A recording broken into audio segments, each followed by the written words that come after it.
स्वागत करता हूं आपका अपना Siddharth Sharma mind map series के पहले लेक्चर में। ये सीरीज उन लोगों के लिए है जो पर्टिकुलर कोई भी चैप्टर पढ़ चुके हैं और अब चाहते हैं कि उनको कंसाइज तरीके से सारी इंपॉर्टेंट चीजें एक जगह लिखी हुई मिल जाए। बच्चे क्या होता है, फिजिक्स का मैथ से ज्यादा जूझते हैं, स्ट्रगल करते हैं और बदनाम कौन हो जाती है? फिजिक्स हो जाती है कि फिजिक्स टफ है। नहीं दादा, फिजिक्स टफ नहीं है। फिजिक्स में आने वाली मैथ्स भी टफ नहीं है, वो तेरे को टफ लगती है क्योंकि तूने बेसिक मैथ्स पे कभी ध्यान दिया ही नहीं। सप्लीमेंट्री एंगल्स, सर सप्लीमेंट्री तो हमारी 10th में आ गई थी, ये वाली सप्लीमेंट्री नहीं है सर, इतना सच भी नहीं बोलना था। सम स्पेशल इंटीग्रेशन, ये भी काम आते हैं। हाँ, तो वही लिखा है मैंने यहाँ पे जो काम आते हैं, इसमें से कुछ भी इग्नोर मत करना। और सर पुष्पा झुक गया, अगर पुष्पा झुक गया मैं साला झुकेगा। पुष्पा उल्टा कटोरा, तो डबल डिफरेंशिएशन। शुरू मजबूरी में किए थे पर अब मजा आ रहा है और सारी चीजें हम एक बार पढ़ तो चुके हैं सर, हम क्लास में समझ चुके हैं। यहाँ पे आप हमको एक साथ एक बढ़िया तरीके से रिवाइज करवा दे रहे हैं। प्यारे बच्चों, स्वागत करता हूं आपका अपना सिद्धार्थ शर्मा। अरे गुरुजी एक मिनट, ये सब असला वसला लेके क्यों खड़े हो? भाई इस असले को रख देते हैं साइड में, लग ना जाए कहीं। हाँ भाई, स्वागत करता हूं आपका अपना सिद्धार्थ शर्मा। जी हाँ, माइंड मैप सीरीज के पहले लेक्चर में, या यूं कह लें कि पहले चैप्टर के माइंड मैप में, है ना। सबका स्वागत है बेटा। कैसे हैं सब? आशा करता हूं कि सब लोग। तो यार बेटा, सबसे बड़ी प्रॉब्लम जो एक नीट एस्पिरेंट फेस करता है वो ये कि यार वो चैप्टर पढ़ लेता है, जी हाँ, लेकिन उसको चाहिए कि चैप्टर पढ़ने के बाद, नोट्स रिवाइज करने के बाद, टेस्ट से पहले या कभी भी उसको अपना कॉन्फिडेंस बूस्ट अप करना है या टेस्ट से पहले उसको चैप्टर रिवाइज करना है, उसको कंसाइज तरीके से सारी चीजें एक जगह इकट्ठी मिल जाए तो फटाफट खटाखट सारे इंपॉर्टेंट फॉर्मूले, इंपॉर्टेंट डायग्राम्स, इंपॉर्टेंट कंसेप्ट एक जगह उसको मिल जाए तो वो रिवाइज कर ले। जी हाँ, तो इसी प्रॉब्लम का सॉल्यूशन लेके आए हैं हम लोग, और मैं आपका अपना सिद्धार्थ शर्मा फिजिक्स की इस प्रॉब्लम को करूंगा सॉल्व। जी हाँ, तो ये सीरीज किन लोगों के लिए बेटा? ये सीरीज उन लोगों के लिए है जो पर्टिकुलर कोई भी चैप्टर पढ़ चुके हैं और अब चाहते हैं कि उनको कंसाइज तरीके से सारी इंपॉर्टेंट चीजें एक जगह लिखी हुई मिल जाए और कोई बड़ा भाई मिल जाए जो उन्हें बता दे कि भाई ये ऐसे होता है, ये ऐसे पूछेगा, है ना, ये इसकी वैल्यू ये होती है। ठीक है सर, आप चाहें, मतलब ये अपन पहली बार मिल रहे हैं इसलिए, लेकिन आपको कुछ समय में लगेगा नहीं कि हम पहली बार मिल रहे हैं, ऐसा लगेगा कि हम बहुत टाइम से साथ में पढ़ रहे हैं। ठीक है, हाँ, तो आप चाहें तो ये माइंड मैप सीरीज जो मैंने पूरे नोट्स बनाए हैं, पीपीटी बनाई है, आप चाहें तो अपने लैंग्वेज में लिख लें, अपने राइटिंग में लिख लें, नहीं तो मैं हर स्लाइड के बाद एक बार हो जाऊंगा साइड में, आप पॉज करके स्क्रीनशॉट ले लेना, आपकी इच्छा। ठीक है, तो यार बातें कम काम ज्यादा। ठीक है सर, तो आज हम मिल रहे हैं बेटा मैथमेटिकल टूल्स के माइंड मैप के साथ। सर इस पे कोई सवाल नीट में डायरेक्ट नहीं आता, आप सबको पता होगा क्योंकि आपने कभी ना कभी तो बेसिक मैथ्स पढ़ा होगा। हाँ सर, हमारे गुरुजी ने बताया था कि इस पे सवाल डायरेक्ट नहीं आता, लेकिन ये पूरी 11th और 12th की फिजिक्स में हमको मैथ्स में होने वाले स्ट्रगल से बचाता है। हाँ यार, बात तो सही है। ठीक है, तो बेटा इस पे कोई डायरेक्ट सवाल नीट में नहीं आएगा, तो इसमें अपन वो तो डिस्कस ही नहीं कर सकते कि इतने सवाल पूछ सकता है, उतने सवाल पूछ सकता है। पूरी 11th और 12th की फिजिक्स में आपको मैथ्स के स्ट्रगल से बचाएगा ये चैप्टर। सारे पॉइंट्स मैंने इसमें कवर किए, तो देर किस बात की, चलिए शुरू करते हैं। आ जाओ बॉस। तो क्या पढ़ा रहे हो गुरुजी? माइंड मैप लेके आए हैं बेटा बेसिक मैथ्स का। ठीक है बॉस, सिर्फ बेसिक मैथ्स है, इसमें वेक्टर वगैरह नहीं है, वेक्टर आपको मिल जाएगा इसके बाद, वेक्टर इसके बाद आएगा। ठीक है, पावर्स एंड एक्सपोनेंट्स। ठीक है बॉस, पावर्स एंड एक्सपोनेंट में जैसा मैंने बोला हर एक पॉइंट कवर किया है। आओ शुरू करते हैं, चलो मेरे साथ। देखो जंगल कितना ब्यूटीफुल है। पावर्स एंड एक्सपोनेंट्स, सबसे बड़ी मिस्टेक जो बच्चा करता है, भैया एक्स की पावर एन, एक्स की पावर एन को बच्चा बोलता है एन इंटू एक्स। नहीं भाई, मतलब मैं तो अर्जुना में पढ़ाता हूं ना, तो भाई मुझे तो पता है कि बच्चे कैसे कैसे भयानक भीषण डाउट पूछते हैं, है ना। तो एक्स की पावर एन क्या होता है? एक्स को ही आप एक्स से मल्टीप्लाई करो कितनी दफे? N times. ठीक है सर, ओके। जैसे 2 का क्यूब का मतलब क्या हुआ? 2 का क्यूब हो गया, आप 2 को 2 से मल्टीप्लाई करो 3 बार, 2 इंटू 2 इंटू 2, 2 इंटू 2 इंटू 2। हाँ सर, समझ गए। सम इंपॉर्टेंट रूल्स, ये एक्सपोनेंट्स और पावर से रिलेटेड कुछ रूल्स हैं, सबको पता होने चाहिए, काम आते रहते हैं। मैं देख लेता हूं कि लेक्चर रिकॉर्ड होना शुरू हो गया। हाँ सर, नहीं तो पता है क्या होगा, दिलकर मासूम में बह जाएंगे और हम वफा करके भी तन्हा रह जाएंगे। देखिए मेरे साथ, एक्स की पावर ए इंटू एक्स की पावर बी, ये होगा एक्स की पावर ए प्लस बी। हाँ सर, एक्स की power A divide by x की पावर बी, ये हो जाएगा एक्स की पावर ए माइनस बी। ठीक है क्या? हाँ सर, एक्स की पावर ए की पावर बी, तो पावर की पावर क्या हो जाती है बॉस? मल्टीप्लाई हो जाती है, पावर की पावर मल्टीप्लाई हो जाती है। तो एक्स की पावर ए की पावर बी, एक्स की पावर ए इंटू बी, तो पावर से पावर मल्टीप्लाई हो गई। डन, बहुत बढ़िया, आगे चलते हैं। यहां पे लिखा हुआ है एनीथिंग, कुछ भी हो, किसी भी चीज की पावर 0 क्या हो जाएगी? किसी भी चीज की पावर 0 क्या हो जाएगी? किसी भी चीज की पावर 0 क्या हो जाएगी? 1 हो जाएगी। अब आप ये मत बोलना 0 की पावर 0, नहीं भाई, वो मैथ्स में भी डिफाइंड नहीं होता है ना, तो अपने को ऐसी ऐसे स्टंटबाजी नहीं करनी। कोई भी नंबर है, कोई भी चीज, उसकी पावर जीरो, किसी भी चीज की पावर जीरो, एक्स की पावर जीरो, वाई की पावर जीरो, किसी भी चीज की पावर जीरो 1 हो जाएगा, और किसी भी चीज की पावर 1 वो चीज खुद हो जाएगी। एनीथिंग की power 1 is equals to anything. टकाटक, हाँ सर एकदम टकाटक। मैं हटता हूं साइड में, आप ले लो इसका स्क्रीनशॉट अगर आपकी इच्छा है, अपन चलते हैं आगे। ठीक है सर, आगे बढ़ो। अगला है सम इंपॉर्टेंट पार्ट। जैसा मैंने बोला भाई तुम्हारा सब कुछ कवर कर रहा है इस पीपीटी में, इस पीपीटी को रिवाइज करने के बाद कोई चीज बचेगी नहीं। ये इंपॉर्टेंट पावर सर ये क्या पता होनी चाहिए? हाँ बॉस पता होनी चाहिए, काम आती रहती है, काम आती रहती है। बाकी आपकी श्रद्धा भक्ति। 2 की पावर 0 से लेकर के 2 की पावर 10 सारी वैल्यूज लिखी है। कभी अकेलापन महसूस हो जीवन में तो आप ये वैल्यूज याद रख सकते हैं, काम आ जाएंगी। 2 की पावर तो भाई पता होनी चाहिए, काम आती रहती। मैं वही चीज बतलाऊंगा जो बहुत ज्यादा इंपॉर्टेंट है। कोई ऐसी चीज जो इंपॉर्टेंट नहीं है, जो नहीं पूछता है, उसके बारे में अपन चर्चा ही नहीं करेंगे। ठीक है, तो ये वैल्यूज आप याद रख सकते हो। और क्या है, 3 की पावर 0 से लेकर 3 की पावर 5। भाई यहां पे मैंने थोड़ा सा तुम पे एक एहसान किया, गुरुजी हम पे एक एहसान करना कि हम पे कोई एहसान ना करना। 3 की पावर 0 से लेकर, अबे पावर 0 तो फर्जी है ना, किसी भी चीज की पावर 0 तो 1 हो जाएगी। तो 3 की पावर 1, 3 की पावर 2, 3 की पावर 3, 3 की पावर 4, 3 की पावर 5 तक पता होना चाहिए। लॉग में भी काम आ जाता है बेटा, लॉग में पावर का खेल है, आगे जाके देखेंगे। ठीक है, 4 की पावर 0 से लेके 4 की पावर 3, उसको 4 की पावर 0 और 4 की पावर 1 तो काउंट ही मत करो भाई, 4 की पावर 1 तो 4 ही होगा। 4 का स्क्वायर 4 का क्यूब, वैसे 5 का स्क्वायर 5 का क्यूब, पता होगा आपको। ठीक है, हाँ सर, तो मैं हटता हूं साइड में, आप इसको देख लो, मर्जी है तो साथ के साथ आपको शॉर्ट नोट्स बनाने। वैसे तो मैं बोलूंगा कि आप इसको एक गो में देख लो, आपकी इच्छा है कि हमारे पास इस चीज के स्क्रीनशॉट हो तो मैं हटता हूं साइड में और आप ले लो इसका स्क्रीनशॉट और अपन चलते हैं फिर आगे।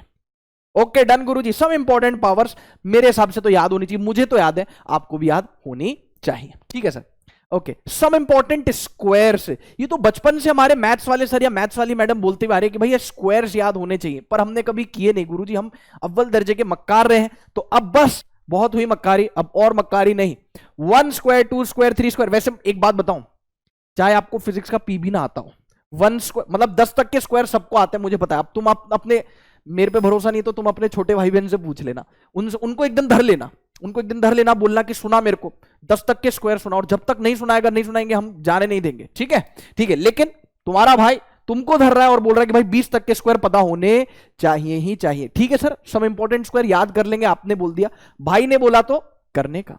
सम important cubes, 1 cube 2 cube 3 cube. फिर से मैं तुम पे एक एहसान कर रहा हूं क्या, कि 20 तक के क्यूब याद करने को नहीं बोल रहा हूं, मुझे खुद को नहीं याद 20 तक के क्यूब, जरूरत ही नहीं पड़ती इसलिए। ठीक है, हाँ, लेकिन मुझे भी 10 तक के क्यूब याद है, तो तुम्हें भी याद होने चाहिए। हाँ मेरी जान, ठीक है, मैं हट रहा साइड में, स्क्रीनशॉट लेना है ले लो, मर्जी तुम्हारी, फिर बाद में मत बोलना कि गुरुजी ने मौका नहीं दिया स्क्रीनशॉट लेने का। ठीक है, अब वो तुम उस पॉइंट पे पॉज कर लो तो तुम्हारा टैलेंट है। चलो आगे चलते हैं। Short trick for under root. यार कभी ना कभी हमको इस तरीके की चीजों की जरूरत पड़ जाती है और दुर्घटना घट जाती है। जैसे मान के चलो रूट 40 या रूट 40 चाहिए, और मतलब उसकी अप्रोक्सीमेट वैल्यू चाहिए, एग्जैक्ट वैल्यू किसी को नहीं चाहिए, तो कभी कभी उसकी जरूरत पड़ जाती है। तो यहां पे एक शॉर्ट ट्रिक है अंडर रूट के लिए, वो क्या है देखो। अब जैसे सुनना, जैसे 25 है, 36 है ना, वो तो परफेक्ट स्क्वायर है, 49 है परफेक्ट स्क्वायर है, तो मान लो परफेक्ट स्क्वायर नहीं है, जैसे रूट 40 ये परफेक्ट स्क्वायर नहीं है, इसके पास का सबसे परफेक्ट स्क्वायर कौन सा हो गया, 36। तो सुनना, देखो मैं आपको लाइव एग्जांपल के साथ दिखाता हूं। इसको मैं लिख सकता, सबसे पास का परफेक्ट स्क्वायर क्या होगा, सबसे पास का परफेक्ट स्क्वायर होगा 36, तो आपने इसको 36 + 4 लिख लिया। हाँ सर, 36 को मैं क्या लिख सकता हूं बच्चों, समझाता हूं अभी क्या, देखो 36 को मैंने क्या लिख लिया, 6 का स्क्वायर + 4। अब देखो मजे की बात, अच्छा ऐसे क्या, हाँ सर हाँ सर हाँ सर, ठीक है, 40 को लिख लिया, 40 को कितना लिख लिया, 36 + 4। सबसे, सर इसको ऐसे भी तो लिख सकते 49 - 9। बेटा सबसे पास का परफेक्ट स्क्वायर ले, 40 के सबसे पास परफेक्ट स्क्वायर है 36, 49 थोड़ा दूर है, सबसे पास है 36, 36 + 4, 36 को लिख लिया 6 स्क्वायर + 4। अब देख, अब इससे रिलेट कर, जैसे परफेक्ट स्क्वायर है, अब मैं आपको आज होमवर्क में ना एक सवाल दूंगा, यहां पे प्लस आ रहा है, होमवर्क वाले सवाल में माइनस आएगा, तो देखो √p² ± x, तो ये क्या हो जाएगा, √p² ± x। ठीक है, प्लस हो माइनस हो चलेगा, ट्रिक काम करेगी, परफेक्ट स्क्वायर है। जैसे यहां पे 6 का स्क्वायर है +4 है, तो मैंने एक जनरलाइज तरीके से लिख दिया p² + x या p² - x। कितना हो गया, ये ट्रिक है, ये याद रख लेना, ये ट्रिक है, और ट्रिक में अपना दिमाग नहीं लगाते। ठीक है, ठीक है साहब, और ये हो गया p प्लस, तो प्लस माइनस तो माइनस, x/2p। अप्लाई करके दिखा दूं, हाँ सर अप्लाई करके दिखा दो, देखो तो यहां पे भी आ रहा है ना, √p² + x, तो क्या हो गया p प्लस आ रहा है तो plus x upon 2p, 2 times p हो गया। यस सर, कितना हो गया? 2 2 जा 4, 2/6 कितना हो गया? 6 प्लस 2/6 कितना हो गया बेटा? 1/3। अबे कर लेगा ना, 2 6 जा 12, 4/12 कितना हो गया? 1/3। यस सर, 1/3 को मैंने लिख दिया 0.33। जी गुरु जी, कितना आ गया? 6.33। एक चीज याद रखना, कैलकुलेटर से कैलकुलेट करोगे तो इसके आसपास की कुछ वैल्यू आएगी, इसके आसपास की कुछ वैल्यू आएगी, एग्जैक्ट नहीं आएगी क्योंकि अरे दद्दा इसके आसपास की वैल्यू आएगी क्योंकि अप्रोक्सीमेट वैल्यू देता है। ठीक है क्या? हाँ सर ठीक है सर, समझ गए, डन। ये तो डन सर, बढ़िया चीज सिखा दी, एकदम बवाल चीज है, पूरा सिस्टम हिल जाता है। ठीक है, अब आप होमवर्क में, जी हाँ माइंड मैप वालों, आप होमवर्क में कमेंट सेक्शन में जरूर से लिखना, और इसी ट्रिक से, कैलकुलेटर से नहीं, इसी ट्रिक से आप √32 निकाल के जरूर से मुझे बताना कमेंट में। समझ में आ रही है बात? हाँ, इसी ट्रिक से। हिंट क्या है, समझ गए? हाँ, अरे हाँ सर कर लेंगे, 36 - 4 माइनस वाला भी बता दिया। ठीक है, हाँ सर ये देख लो, ट्रिक हो गई सर, बढ़िया ट्रिक बता दी सर आपने, बढ़िया ट्रिक बता दी सर आपने, थैंक यू सर। ठीक है, हो सकता है आप में से कई लोगों ने ट्रिक पढ़ी हो, मेरी खुद की बनाई हुई है, मेरे घर वालों के द्वारा बनाई गई ट्रिक नहीं है। Addition and subtraction of fractions. हाँ यार सर, एलसीएम लेने में बड़ी दिक्कत आती है। अब है लोड मत ले, एलसीएम लेने की जरूरत ही नहीं है। एक फ्रैक्शन है x बाई है, एक फ्रैक्शन है y बाई बी, बीच में प्लस आ रहा है, बहुत अच्छी बात है, माइनस आ रहा है तो और भी अच्छी बात है, प्लस भी आ सकता है माइनस भी आ सकता है। तो आपको सबसे पहले तो आपने घबराना नहीं है, और आपने क्या करना है, डिनोमिनेटर्स को मल्टीप्लाई करना है इंटू बी। ओके, और न्यूमरेटर के लिए क्या करना, cross multiply, x into B, plus है तो प्लस, माइनस है तो minus, cross multiply y into A. वाह यार सर, तो मतलब हमें ए और बी का एलसीएम है, भाड़ की भट्टी में गया एलसीएम लेना ही नहीं है। ठीक है, x into B plus y into A divided by A into B, ये भी ठीक है, बहुत बढ़िया चीज है। गुरुजी ने एक एग्जांपल बता दिए, घर के लिए दे दिया। चलो बॉस, मैं हट गया साइड में, और अब चलो मेरे साथ आगे, देखो जंगल कितना ब्यूटीफुल है। अगला है क्वाड्रेटिक इक्वेशन। अरे सर ये तो आता है, क्वाड्रेटिक इक्वेशन है ax square plus bx plus c। किसकी क्वाड्रेटिक है? x की क्वाड्रेटिक है। क्वाड्रेटिक इक्वेशन में मैक्सिमम पावर होती है 2। कितनी होती है गुरुजी? 2। बोलो जो बाकी केसरी, 2 होती है मैक्सिमम पावर। हाँ सर, बचपन में पढ़ा था सर, बचपन की याद, डिस्क्रिमिनेंट डी होता है b स्क्वायर माइनस 4ac। अच्छा, जरूरत पड़ेगी नहीं, पर पता होना चाहिए भाई, सारी चीजें यहां पे कवर कर ही रहा है, तो प्रॉब्लम क्या है?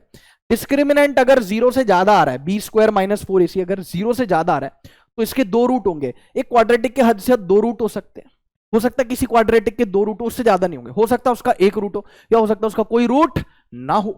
तो d ग्रेटर देन 0 हुआ तो 2 रूट, इक्वल्स टू 0 हुआ तो 1 रूट, लेस देन 0 हुआ तो नो रूट। आपने चैप्टर पहले पढ़ा होगा, तो जाहिर सी बात है ये सब चीज आप ऑलरेडी देख चुके होंगे, और मैं वैसे भी बता चुका हूं, माइंड मैप सीरीज बेनिफिशियल है उनके लिए जो ऑलरेडी चैप्टर पढ़ चुके हैं, और सारा का सारा मसाला एक जगह कंफाइंड चाहते हैं। ठीक है सर, ये समझ में आ गया।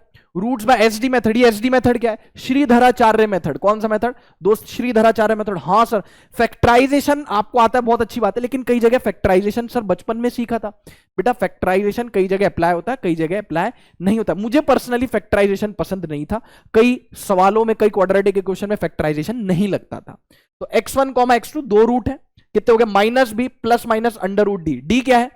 Discriminant B square minus 4ac, minus B, 2 root आएंगे ना, तो एक बार प्लस ले लेना, minus B plus root D by 2, एक बार माइनस ले लेना, minus B minus root D by 2 है। ओके डन, बढ़िया सर, बढ़िया रिवीजन हो रहा है सर, टकाटक। ओके चलो आगे देखो बॉस, सम इंपॉर्टेंट आइडेंटिटीज। गुरुजी इनसे तो सच बताए ना, हम झूठ नहीं बोलेंगे आपसे, मतलब सर इनसे हम बचपन से जी चुराते हुए आ रहे हैं। बेटा मत चुराओ, मैं आपको एक बात बोलूंगा, झूठ नहीं बोलूंगा मैं भी, ठीक है? ये जो 2 आइडेंटिटीज है ना, ये भले याद नहीं रखेगा तो चलेगा, लेकिन यार प्लीज मेरे कहने से a प्लस बी का स्क्वायर काम आएगा बेटा, फिर तू जूझेगा मैथ्स में और बदनाम फिजिक्स हो जाएगी। बच्चे क्या होता है, फिजिक्स का मैथ्स से ज्यादा जूझते हैं, स्ट्रगल करते हैं, और बदनाम कौन हो जाती है? फिजिक्स हो जाती है कि फिजिक्स टफ है। नहीं दादा, फिजिक्स टफ नहीं है, फिजिक्स में आने वाली मैथ्स भी टफ नहीं है, वो तेरे को टफ लगती है क्योंकि तूने बेसिक मैथ्स पे कभी ध्यान दिया ही नहीं। तो ये है ताकत, ये है पावर बेसिक मैथ्स की। ठीक है सर, समझ गए? तो फिजिक्स बदनाम नहीं होनी चाहिए।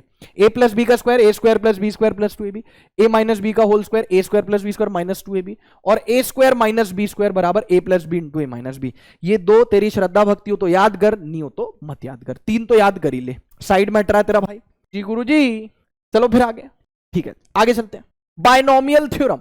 बायनोमियल थ्योरम कभी कभी किसी रोज कहीं कहीं इस्तेमाल हो जाता है। याद रखना, आपको पढ़ा होगा x की वैल्यू 1 से बहुत छोटी है, तो ऐसे इस रूप में कुछ लिखा है 1 प्लस एक्स की पावर n, और ये x जो है 1 से बहुत छोटा है, तो तारे जमीन पर हो जाएगा, यानी ये पावर नीचे आ जाएगी, यानी जो पावर है ना मुन्ना ये नीचे आ जाएगी, तो हो जाएगा 1 प्लस एन एक्स। हाँ सर, अगर 1 माइनस एक्स की पावर n के रूप में और x 1 से बहुत छोटा है तो भी कोई दिक्कत नहीं, तारे जमीन पर 1 माइनस एन एक्स, फिर मान लो 1 plus x power minus n, कोई दिक्कत नहीं, जो भी पावर है वो नीचे आएगी, हमें मंजूर है। तो minus n into plus x, plus into minus minus, 1 minus n x, 1 minus x की पावर माइनस एन, देखो हमने कहा ना मंजूर है, जो भी पावर है वो नीचे आएगी, तो minus n into minus x, minus minus plus 1 plus n x. ठीक है बॉस, लेकिन ये सिर्फ और सिर्फ तब लगेगा जब एक्स 1 से बहुत ज्यादा छोटा होगा। ओके बॉस, चलो आगे। ठीक है, okay let's move ahead. Okay, sequence and series, AP और जीपी खटाक से फिनिश करते हैं भाई। ठीक है, और इसमें भी बता दूंगा कि कौन सा फॉर्मूला याद करना ही करना है। एपी कभी कभी यूज हो सकती, पता होना चाहिए, एपी यानी अरिथमेटिक प्रोग्रेशन, ए प्लस डी, ए प्लस 2d, ए प्लस 3d। एग्जाम्पल के लिए 1 5 9 13 17, यहां पे आपको यूं कह लो कि एक पैटर्न ऑब्जर्व हो रहा होगा, मतलब कि हम हर टर्म में, ये पहली टर्म, दूसरी, तीसरी टर्म, चौथी टर्म, पांचवी टर्म, हर टर्म में हम एक नंबर ऐड कर रहे हैं, एक फिक्स नंबर ऐड कर रहे हैं, जिससे हमको अगली टर्म मिल जा रही। कैसे? एक 1 में क्या ऐड करूं कि 5 आ जाए 4, 5 में क्या ऐड करूं कि 9 आ जाए 4, अच्छा 9 प्लस 4 13, 13 प्लस 4 17, अच्छा मतलब हर टर्म में हम एक नंबर, एक फिक्स नंबर ऐड करते हैं, जिससे हमें अगला नंबर हासिल हो जाता है। हाँ सर, तो जो नंबर हम ऐड करते हैं ना, देखो ए में डी जोड़ दिए, ए प्लस डी में डी जोड़ दिए, प्लस 2d, अच्छा वो जो नंबर हम जोड़ते हैं फिक्स नंबर हर टर्म में, so that we will get another term, next term, उसको बोलते हैं कॉमन डिफरेंस। और कॉमन डिफरेंस को मैं बहुत आसानी से एक्सप्लेन करता हूं, nth पहनथ n माइनस 1 ना, उसमें बच्चा कंफ्यूज होता है, nth term minus n minus 1th term, बच्चा परेशान होता रहता है ना। कोई भी टर्म ले लो, एनी टर्म माइनस प्रीवियस, कोई भी टर्म उठा लो, जैसे मैंने उठा ली सर 13 माइनस प्रीवियस टर्म कौन सी, 9, 13 माइनस 9, 13 माइनस 9 4, अच्छा हमें सिखा रहा है। 17 माइनस 13 4, ओके, कोई भी टर्म माइनस उसकी प्रीवियस टर्म। ठीक है, अब लिख दिए फॉर्मूले, लेकिन नहीं भी याद करोगे ये दो तो चलेगा, याद हो तो, वैसे तो हो सकता है बचपन से याद ही कर रखे हो आपने। nth टर्म, इस सीरीज की nth term a plus n minus 1 into D, और सम ऑफ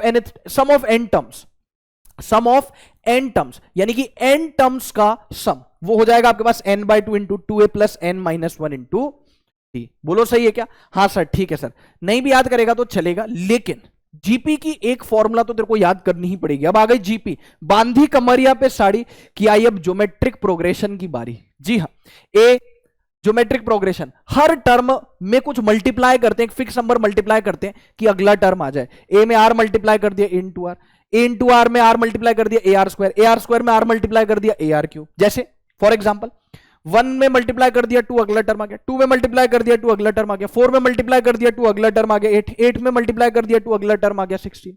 एक और एग्जांपल ले लो, 1 में मल्टीप्लाई कर दिया हाफ, 1/2 आ गया, हाफ में मल्टीप्लाई कर दिया हाफ, 1/4, 1/8, फिर 1/2 मल्टीप्लाई कर दिया 1/, फिर अच्छा समझ गए, ये इंक्रीजिंग जीपी है, ये डिक्रीजिंग जीपी है। ठीक है, अब देखो ये जो फिक्स नंबर में मल्टीप्लाई कर रहा हूं उसको बोलते हैं कॉमन रेशियो आर। किससे रिप्रेजेंट करते हैं मुन्ना इसको?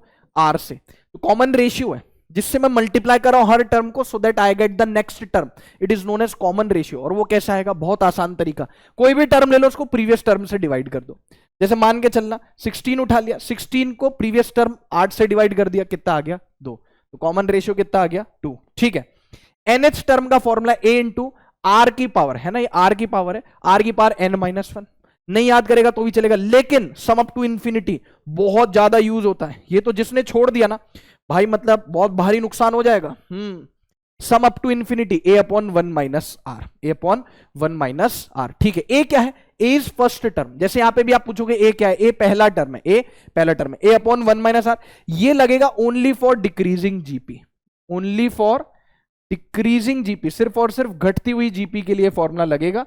और पेपर में भी आपको घटती हुई जीपी ही मिलेगी, जिसके लिए आपको इनफाइनाइट का सम निकालना होगा। जैसे ये इंक्रीजिंग जीपी हो गई, यस बॉस, ये डिक्रीजिंग जीपी हो गई, है ना। इसको ऐसे लिख देता हूं, इसको ऐसे लिख देता हूं, इंक्रीजिंग जीपी, डिक्रीजिंग जीपी। अरे बढ़ती हुई है, कोई अंधा भी छू के बता देगा बढ़ रही है, कोई अंधा भी छू के बता देगा कि घट रही है। हाँ सर ठीक है सर, फील आ गई सर, फील आ गई, रिवाइज हो गया टकाटक। तो पूरे में से भाई बस ये याद रख ले, ये नहीं भी याद रखेगा तो चलेगा, है ना। एक फॉर्मूला और है, एक फॉर्मूला और है, sum of first N natural number पता होना चाहिए, यहां लिख देता हूं, sum of first N natural number. Natural number पता है, sum of first N natural number. First N natural number मतलब सर जैसे 1 2 3 4 5 6 7 8 9 10, मान लो 1 से 100 तक की जो काउंटिंग है उसका सम चाहिए, मान लो 1 से 50 तक की काउंटिंग है उसका सम चाहिए, 1 से 20 तक की काउंटिंग है उसका सम चाहिए। हाँ सर याद है सर, लिख देता है तुम्हारा भाई n इंटू एन प्लस 1/2, ये भी याद रख लेना तो बढ़िया रहेगा जीवन। Sum of first N natural numbers, ठीक है, n इंटू एन प्लस 1/2। मैं हट रहा साइड में, तुम ले लो स्क्रीनशॉट, इच्छा है तो, बाकी फिर आगे चलते हैं। यस बॉस, चलो आगे चलो, आगे बढ़ो। लॉगरिदम लॉगरिदम आता है तो रिवाइज कर लो, आता है तो सुनो। सबसे पहले तो आपको पता होना चाहिए इसको रीड कैसे करते हैं, इसको रीड कैसे करते हैं, बोलते क्या है सर। ये सबसे पहले तो सबसे बड़ा डाउट है कि लॉग है या लोग है, ये वो तो नहीं है, कुछ तो लोग कहेंगे, लोगों का काम है कहना। नहीं सर ये वो लोग नहीं है, ये 4 लोग क्या कहेंगे, वो वाले लोग नहीं है, ये लॉग है बेटा। इसको पढ़ते हैं, ऐसे लिखा है लॉग, यहां लिखा है सर ए, यहां लिखा है सर बी, तो इसको पढ़ते हैं log of A to the base B, log of A to the base B. Sir इसका मतलब क्या है, कवि क्या कहना चाहते हैं, कवि कहना चाहते हैं कि अगर log a to the base b x है तो इसका मतलब ये हुआ कि b की पावर x चढ़ाऊंगा तो a मिलेगा। यहां पे मैंने एरो भी बना रखा ताकि आपको फुल फील आ जाए। देखो देखो डायग्राम देखो, b की पावर जो बेस है दिख रहा है, हाँ सर b की पावर x कितना हो जाएगा, तो b की पावर क्या चढ़ेगी, x चढ़ेगी तो a आ जाएगा, ठीक है। जैसे for example log 25 to the base 5, 5 की पावर क्या चढ़ाऊं, फील आ जाएगी देखो आपको एकदम, 5 की पावर क्या चढ़ाऊं, 2 चढ़ाऊं तो कितना आएगा 25। अच्छा अच्छा अच्छा, फील आ गई, फील आ गई। 5 की पावर 2 चढ़ाओ तो 25 आएगा। log 1000 टू द बेस 10, 10 की पावर क्या चढ़ाऊं, 3 चढ़ाऊं तो कितना आएगा 1000 आएगा। हाँ सर अब क्लियर हो गया सर, अब कोई दिक्कत नहीं होगी सर, पहले से आता था और क्रिस्टल क्लियर हो गया। कुछ वैल्यूज आपको याद रखनी, इस पे मैं आऊंगा अभी, इस पे मैं आऊंगा। पहले एक बार देख लेते हैं types of logarithm. Types of logarithm दो प्रकार, कॉमन लॉग और नेचुरल लॉग। कॉमन लॉग मतलब बेस 10, नेचुरल लॉग मतलब बेस ई। ई क्या होता है, ई एक कांस्टेंट होता है जिसका वैल्यू होता है लगभग 2.7। ई नेपियर्स कांस्टेंट होता है जिसका वैल्यू होता है 2.7। तो बेस जब 10 हो जाएगा तो हम उसको कॉमन लॉग की श्रेणी में रखेंगे, बेस जब ई हो जाएगा तो हम उसको नेचुरल लॉग की श्रेणी में रखेंगे। For example log 2 to the base 10, log 3 to the base 10, ठीक है। अच्छा, और जब भी बेस आपको नहीं दिया हो तो आप बेस 10 मानोगे। If base is not given then consider it as 10। जब भी आपको पेपर में बेस नहीं दिया तो आप बेस 10 मानोगे। बेबी को बेस पसंद है, ये वही है क्या, नहीं नहीं ये वो नहीं है। Base E, log 2 to the base E, log 3 to the base E. और जब जिसका बेस ई होता है उसको हम प्यार से लॉन में भी कन्वर्ट कर, मतलब लॉन लिख देते प्यार से, मतलब वो है क्या, log to the base E. Base E नहीं लिखना तो मैं जो बेस ई है उसको मैं हटा के मैं ऐसे लिख दूंगा ln 2। लॉन आ रहा है मतलब बेस ई है, लॉन आ रहा है मतलब बेस ई है। सर यहां पे बेस नहीं दे रखा मतलब 10 है क्या, नहीं बेटा, लॉन का मतलब ही अपने आप में है बेस ई। जब आपको नॉर्मली लॉग दिया हुआ और बेस मिसिंग हो तब आप 10 मानना। लॉन दिया है तो समझ में आ रहा है ना, कोई अंधा भी चूंकि बता देगा कि लॉन आ रहा है मतलब बेस ई है। यानी वो कह लो कि जो भी लॉगरिथम्स होते हैं जिनका बेस ई होता है मैं उनको प्यार से लॉन में लिख देता हूं, मतलब है ना, ठीक है। जैसे log 3 to the base E, ln 3। हाँ सर ठीक है सर, समझ गए। अब कुछ वैल्यूज आपको याद करनी है। सबसे पहले तो log m to the base E, अगर आपको बेस ई से बेस 10 में जाना है तो कन्वर्जन फैक्टर है। log m to the base equals to 2.303 log m to the base 10। हाँ सर, बेस देखो ई का क्या हो गया 10। और कुछ वैल्यूज याद रखनी, log 2 टू द बेस 10 0.3, जो याद रखनी है वही बताऊंगा, बस ये 3 याद रख लो बस, ठीक है। log 2 टू द बेस 10 0.3 काम आता है, केमिस्ट्री में भी काम आता है लॉगरिथम, है ना। log 3 टू द बेस 10 0.48, वो 0.4771 होता है, हमने उसको अप्रोक्सीमेटली 0.48 लिखा है। log 3 to the base 10, log 2 to the base E, ये आपकी रेडियो एक्टिविटी में बहुत काम आती है, रेडियो एक्टिविटी में बहुत काम आती है, ठीक है। कौन सी वैल्यू, ln 2, आप इसको ln 2 बोल दो या log 2 टू द बेस 0.69, इसको याद कर लो, दिमाग में बसा लो, ठीक है। हाँ सर, मैं हट रहा साइड में और आप इसका स्क्रीनशॉट ले लो, ठीक है, आगे बढ़ो, ठीक है सर। लॉगरिथम कुछ रूल्स भी होते हैं सर, बिल्कुल भाई, सब लिख के लाए भाई, जितने रूल्स हो सकते हैं जो अपने काम के वो सब लिख के लाए। और उसमें से भी मैं बताऊंगा कि भाई मतलब जो मैं रूल बताऊंगा कि ये तो भूलना ही नहीं है, जो भूलना ही नहीं है। log a to the base A, दोनों चीज सेम होगी तो जाहिर सी बात है कि a की पावर 1 कितनी हो जाएगी, a ही हो जाएगी। log a, दोनों चीजें सेम है तो 1 हो जाएगा। log 1 to the base B, ये जीरो हो जाएगा। क्यों? क्योंकि बेस की पावर जीरो, मतलब log 1 क्या हो जाएगा, log 1 क्या हो जाएगा बेटा, log 1 क्या हो जाएगा, जीरो हो जाएगा। log 1 क्या हो जाएगा, जीरो हो जाएगा। ठीक है sir, log 1 zero, log a to the base A, ये हो गया 1। Rule 3, log x into Y, अगर log के अंदर आ रहा है x इंटू वाई तो log खुल जाएगा, log x plus log y। log x by Y, x by Y division हो रहा है तो भी log खुलेगा, लेकिन बीच में माइनस आएगा। जैसे x इंटू वाई में क्या है, log x plus log y। log x by y क्या हो जाएगा, log x माइनस log y। मतलब भाई ये वाला रूल, ये वाला रूल, ये वाला रूल, ये वाला रूल यहां और यहां दिलो दिमाग में, जहन में बसा होना चाहिए। ठीक है। रूल 5 ये भी बहुत इंपॉर्टेंट है। तारे, मैं तो उसको बोलता हूं तारे जमीन पर। ये लिखा हुआ, पता है क्या लिखा हुआ है, log p की power a to the base q, p की पावर a, तारे जमीन पर, तारे जमीन पर, a नीचे आ जाएगा बॉस। ठीक है, a नीचे आ जाएगा तो क्या आ गया, तारे जमीन पर a log p to the base q। ठीक है, ओके। एक रूल और देख लो, जो याद रखो तो बहुत बढ़िया, नहीं रखो तो कोई बात नहीं, इस पे मैं टिक नहीं मार रहा। ये 3 रूल्स हैं 6, 7, 8 की, भाई नहीं भी पता होंगे ना तो भी ऐसा कोई आफत नहीं आ रही, लेकिन ये 5 रूल पता होने चाहिए। आफत ही आफत है, नहीं पता तो। अब देखो, इसने बोला कि भाई आपने p की पावर तो ले ली, q की पावर भी ले लो। मैंने कहा log p to the base q की पावर भी। आप समझना, जैसे था ना तारे जमीन पर, ये हो गया तारे पाताल में। हो सकता है आपने पढ़ा हो, तो बेटा 5 रूल तो पता होने चाहिए, 6, 7, 8 थोड़े एक्स्ट्रा है, मैं बता देता हूं। log p to the base q की पावर भी, तो p की पावर a थी तो जमीन पर आती थी, और q की पावर बेस की पावर है तो ये नीचे आएगी। बड़ी नाइंसाफी, तारे पाताल में तो ये b इधर आएगा, लेकिन 1/b हो जाएगा, 1/b log p to the base q। ठीक है, मैं तो क्या कहता हूं भाई, ये याद कर ले तो भी बहुत है। ठीक है, okay sir. Rule 7, log a to the base b, उल्टा पुल्टा, उल्टा पुल्टा। log a to the base b को आप लिख सकते हो 1 by log b to the base. एकदम से वक्त बदल दिया, जज्बात बदल दिए, और a का b बदल दिया, है ना, उल्टा पुल्टा। Rule 8, log a to the base b को आप अलग अलग करके लिख सकते हो, ये अलग अलग रूल है। log a to the base b, log a गया ऊपर, log b गया नीचे, इन दोनों का बेस सेम होना चाहिए। आप कुछ भी फिर बेस ले लो, आप दोनों का बेस 10 ले लो, मुझे कोई फर्क नहीं पड़ता। आप दोनों का बेस e ले लो।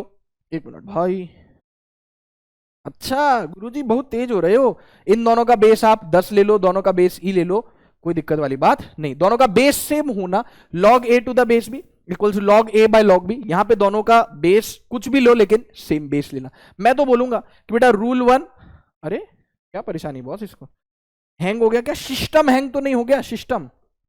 हाँ sir, rule 5, rule 1, rule 2, rule 3, rule 4 पता होने चाहिए। 6, 7, 8 नहीं भी पता होंगे तो चलेगा। चलो आगे बढ़ते हैं। ठीक है boss, let's move ahead.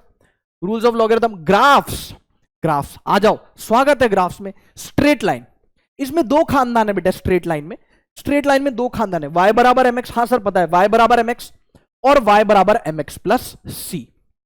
y बराबर mx में m क्या होता है, स्लोप होता है। थोड़ा सा स्लोप के बारे में पता है, वैसे तो सर आइडिया, लेकिन एक साथ आप जब सब बता ही रहे हो तो m को स्लोप बोलते हैं, स्लोप होता है tan थीटा। हाँ सर याद है। स्ट्रेट लाइन के लिए अगर बात करें तो स्ट्रेट लाइन के लिए हो गया slope tan theta perpendicular upon base, या delta y by delta x, y2 minus y1 by x2 minus x1। हाँ सर, अब देखो ना सर, tan थीटा है, थीटा की 4 पॉसिबिलिटी ले ली, थीटा 0 हो गया। अब यहां पे मैं बताऊंगा भी सही ये थीटा क्या है, मैं आपको बताऊंगा भी सही। अभी के लिए बस ये देख लो कि स्लोप होता है tan थीटा। थीटा अगर 0 हो जाए, theta less than 90, theta 90, theta greater than 90। Theta 0 हो जाए, tan 0 कितना हो गया, 0।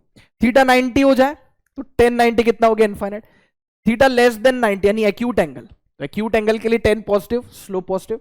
Theta greater than 0, obtuse, obtuse का मतलब हो गया tan थीटा नेगेटिव हो जाएगा, स्लोप नेगेटिव हो जाएगा। सर ये थीटा क्या होता है, मैं आपको बताता हूं।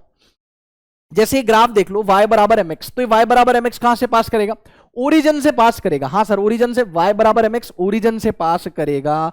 ठीक है सर, चाहे वो ऐसा ग्राफ बने या ऐसा ग्राफ बने, इनके खानदान में y बराबर mx के खानदान में एक नियम है, एक रिवाज है कि भाई अगर ऐसे वो होता ना कि रहना होगा तो सिस्टम के नीचे ही रहना होगा, तो इनका एक रिवाज है कि भाई जाना होगा तो ओरिजिन से ही पास होके जाना होगा। तो ये थीटा क्या होता है जो आप स्लोप बता रहे हो tan थीटा, थीटा होता है स्ट्रेट लाइन के द्वारा बनाया गया एंगल, किसके साथ, पॉजिटिव एक्स एक्सिस के साथ। अच्छा, ये जो straight line positive x axis के साथ एंगल बना रही, ये जो straight line positive x axis के साथ एंगल बना रही, यहां पे एंगल कैसा है, एक्यूट, यहां पे कैसा है, ऑब्ट्यूस।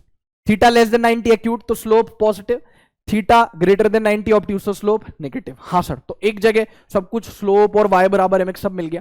मैं हट रहा साइड में, आप इसका ले लो स्क्रीनशॉट। ठीक है, ओके सर, अगला y बराबर एम एक्स प्लस सी। सर m तो समझ गए स्लोप है, c क्या है, y इंटरसेप्ट, यानी ये जो लाइन है, जो स्ट्रेट लाइन है, ये y एक्सिस को कहां कट कर रही है, ऊपर पॉजिटिव y में कट कर रही तो y intercept positive, negative y में कट कर रही तो नहीं, नीचे नेगेटिव y में कट कर रही तो y इंटरसेप्ट नेगेटिव। क्या क्या पॉसिबिलिटी है इनके, यहां पे मैं लिख देता हूं नॉट पासिंग थ्रू ओरिजिन। ये इनके खानदान में एक रूल है, रिवाज है, परंपरा, प्रतिष्ठा, अनुशासन। क्या बॉस, इनके यहां ओरिजिन से पास नहीं हुआ जाता। नहीं तो अगर इनके पता है, अगर ओरिजिन से पास हो जाओ तो पता है क्या बोलते हैं, ये लो अपने हिस्से की जायदाद और निकल जाओ इस घर से, ठीक है, ये भगा देंगे। यहां पे ओरिजिन से पास नहीं हो सकते, तो ऐसा हो सकता है, ऐसा हो सकता है, ठीक है, इस तरीके से हो सकता है, इस तरीके से हो सकता है। ये सब किसके ग्राफ्स है, y बराबर एम एक्स प्लस सी के। यहां पे y इंटरसेप्ट पॉजिटिव ऊपर से पास हो रहा है, यहां पे y intercept positive plus y को काट रहे हैं, यहां पे y इंटरसेप्ट नेगेटिव क्योंकि नीचे नेगेटिव y को काट रहे हैं, यहां पे y इंटरसेप्ट नेगेटिव क्योंकि नीचे नेगेटिव y को काट रहा है। फील आ रहा है? हाँ सर मतलब शुरू मजबूरी में किए थे, पर अब मजा आ रहा है और सारी चीजें हम एक बार पढ़ तो चुके हैं सर, हम क्लास में समझ चुके हैं, यहां पे आप हमको एक साथ एक बढ़िया तरीके से रिवाइज करवा दे रहे हो, ठीक है। देख लो भाई, डन हो गया। हाँ सर, ये हो गया not passing through origin, not passing through origin, ठीक है सर, ओके। आगे चलते, रेक्टेंगुलर हाइपरबोला, जब भी दो क्वांटिटी एक दूसरे के इनवर्सली प्रोपोर्शनल हो, एक दूसरे के इनवर्सली प्रोपोर्शनल हो, जैसे मैं एक बहुत रियल लाइफ से रिलेटेड एग्जांपल देता हूं, आपको ही बताता हूं। रेक्टेंगुलर हाइपरबोला, वैसे तो पता होगा x इंटू वाई बराबर कांस्टेंट, तो y क्या हो गया, कांस्टेंट बाय x। तो यहां पे मैं कह सकता हूं कि y जो है वो x के इनवर्सली प्रोपोर्शनल है। हाँ सर, मतलब यूं कह लो कि अगर x बढ़ेगा, अगर x बढ़ेगा तो y कम होगा, एंड वाइस वर्सा, x कम होगा तो y बढ़ेगा। आप देखो x बढ़ रहा है तो y कम हो रहा है। हाँ सर वो रियल लाइफ वाला एग्जांपल क्या है जिससे हमारे दिमाग में छप जाए? रियल लाइफ वाला एग्जांपल वो है बेटा कि घमंड यानी arrogance is inversely proportional to arrogance, sorry, घमंड arrogance is inversely proportional to knowledge. घमंड वर्सेस एरोगेंस का ग्राफ भी कैसा आएगा आप बताओ? अरे फिर से गलत बोल दिया, मैं कह रहा हूं घमंड यानी एरोगेंस वर्सेस नॉलेज का ग्राफ कैसा आएगा? Versus knowledge. अरे भाई, जिस आदमी को बहुत ज्यादा नॉलेज है उसको बिल्कुल एरोगेंस नहीं होगी, उसको घमंड कम होगा, और जिसको बहुत कम नॉलेज होगी उसको घमंड ज्यादा होगा। तो घमंड is inversely proportional to knowledge, G for घमंड is inversely proportional to knowledge. हाँ सर, रेक्टेंगुलर हाइपरबोला होगा। अरे हाँ यार सर, ये देखा है ना आपने, किसी को किसी पर्टिकुलर टॉपिक में किसी चीज में ज्ञान कम है उसका घमंड एरोगेंस ज्यादा है, और जो सब कुछ लर्न करके बैठा है, सब कुछ सीख के बैठा है, जिसकी नॉलेज बहुत ज्यादा है, उसको घमंड बहुत कम होगा। तो हुआ ना घमंड inversely proportional to knowledge, knowledge ज्यादा घमंड या एरोगेंस कम। हाँ हाँ हाँ, फील आ गई सर, फील आ गई सर, बढ़िया। रेक्टेंगुलर हाइपरबोला टकाटक। पैराबोला, कौन बोला? Parabola. Y is directly proportional to X square का ग्राफ इस प्रकार से आ जाएगा। हाँ सर, हाँ sir, Y is directly proportional to X square का ग्राफ इस प्रकार से, ये बेंड है किसकी तरफ? वाई एक्सिस की तरफ। Y is directly proportional to root X, यहां पे पावर है 2, यहां पे पावर है रूट एक्स, मतलब क्यों कह लो कि पावर जो है कितनी, 1/2 या 0.5 है।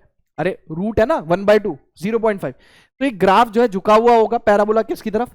एक्स की तरफ। वैसे तो ये पूरा ग्राफ ये होता है, ये ऐसा कटोरा, लेकिन हम इतना बना देते हैं वो भी चलता है। वैसे तो ये ग्राफ पूरा इस प्रकार से होता है, लेकिन हम इतना भी बना देते हैं तो चलता है, इसको याद रख लो, पता होगा वैसे तो। हाँ सर, हट गया मैं साइड में, चलते आगे, ठीक है।